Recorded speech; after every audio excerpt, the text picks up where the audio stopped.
Bien le bonjour à tous. Aujourd'hui, nous allons nous questionner autour des potentielles incohérences de la relativité restreinte avec le paradoxe du bâton relativiste.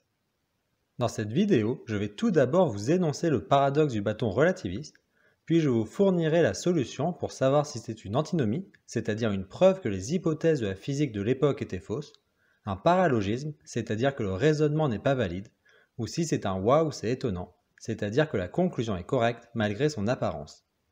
Si ma dernière intervention était difficile à comprendre, je vous conseille de regarder ma vidéo introductive sur les paradoxes que je vous ai mise en fiche. C'est bizarre. Ah non, je crois que j'ai compris. Mais non, c'est absurde.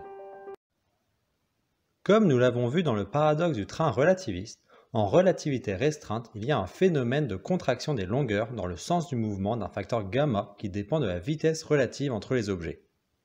Imaginons un bâton de longueur L dans son référentiel propre et un trou de même longueur L dans son référentiel propre. Supposons que le bâton est un mouvement l'amenant vers le trou, mais de manière parallèle descendant dans le référentiel du trou.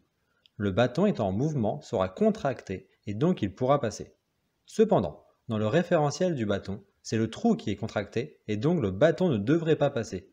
Or, savoir si le bâton va ou non passer le trou est une question bien posée en physique. La relativité restreinte ne doit pas pouvoir donner deux réponses contradictoires. C'est un paradoxe. Je vous laisse mettre sur pause pour que vous réfléchissiez à ce paradoxe pour savoir ce qui pose problème. Est-ce que ce sont les hypothèses qui posent problème, le raisonnement qui ne serait pas valide ou la conclusion qui serait étonnante mais correcte?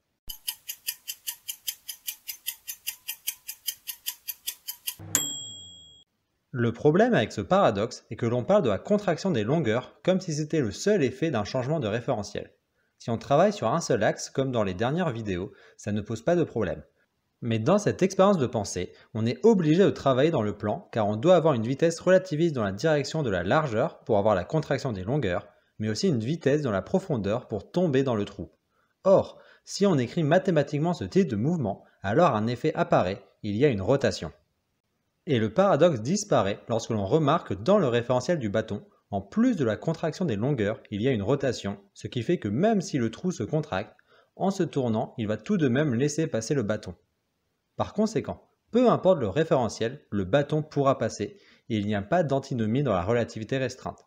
Ce paradoxe est donc un paralogisme, montrant qu'il n'est pas très difficile de faire un raisonnement faux sur des concepts scientifiques complexes pour tromper le grand public.